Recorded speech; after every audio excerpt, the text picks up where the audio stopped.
जय हिंद। आप सभी का दिल खोल के स्वागत है आपके इस अपने YouTube चैनल टॉपर्स फैक्ट्री में। आज हमारा टॉपिक है समास। तो समास का शाब्दिक अर्थ होता है संक्षेप। अगर पूछा जाए समास के मुख्य रूप से कितने भेद हैं, तो समास के मुख्य रूप से 4 भेद हैं। लेकिन सिर्फ पूछा जाए समास के कितने भेद हैं, तो समास के 6 भेद हैं। सबसे पहला हो गया अव्ययी भाव समास। तो अव्ययी भाव समास का ट्रिक है कि जिस शब्द के आगे में आपको मिल जाए यथा, प्रति, हर, भर, उप, अधि, अनु, नि, बे, अनु, आ, बा रहता है, तो यह सभी क्या कहलाता है? अव्ययी भाव समास। उदाहरण के लिए यथाशक्ति, आजीवन, भरपेट, रातों रात, दिनों दिन। तो इन सब यह सब हो गया कौन सा समास? अव्ययी भाव समास। अब अगला टॉपिक है हमारा तत्पुरुष समास। तो तत्पुरुष समास, इसमें दूसरा पद प्रधान होता है। तत्पुरुष समास में अव्यय के आधार पर इसको 2 भागों में बांटा गया है। एक होता है कर्मधारय समास और एक होता है द्विगु समास। एक होता है कर्मधारय समास और दूसरा द्विगु समास। तो कर्मधारय समास, द्विगु समास, यह 2 विधि हो गया। और विभक्ति के आधार पर पूछा जाए तो यह 6 प्रकार का होता है, जिसमें कि आप तोलते हैं कर्ता। इसमें याद रहे कि कर्ता और संबोधन यह 2 गो नहीं होता, इसके बीच में जितना होता है वह उसके प्रकार होते हैं। तो विभक्ति के आधार पर इनके 6 प्रकार होते हैं। विभक्ति के आधार पर इनके कितने प्रकार हैं? 6 प्रकार के। कर्ता ने कर्म को होता है करण से, संप्रदान को के लिए अपादान से अलग होने के अर्थ में। जैसे कि पैर से पत्ते गिरते हैं, तो पैर से पत्ता अलग होता है, इसलिए अपादान उस स्थिति में लगता है। संबंध काके की रारेरी अधिकरण में पर। अब हो गया अव्ययी भाव समास का कर्मधारय और द्विगु। तो द्विगु समास कर्मधारय का आगे जिक्र किया गया है। तो पहले है द्विगु समास, तो जिसका पहला पद संख्यावाची हो। उदाहरण के लिए आ गया पंचवटी।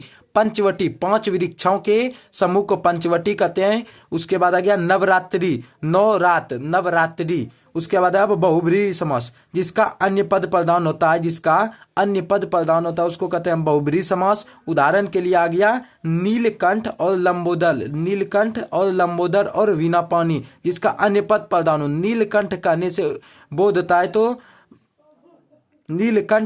बोध होता है शंकर भगवान का। लंबोदर के कहने से बोध होता है किसका? तो श्री गणेश जी का। और वीणा पानी के कहने से किसका बोध होता है? तो माँ सरस्वती का। उसके बाद है अब द्वंद्व समास। तो द्वंद्व समास जिसका दोनों पद प्रधान हो। ऑब्जेक्टिव यह भी पूछा जाता है कि किस समास का दोनों पद प्रधान होता है, तो द्वंद्व समास का दोनों पद प्रधान होता है। जिसका दोनों पद प्रधान हो उसे द्वंद्व समास कहते हैं। उदाहरण के लिए माता पिता, पाप पुण्य, बाबू सोना, रोना धोना। उसके बाद भात दाल।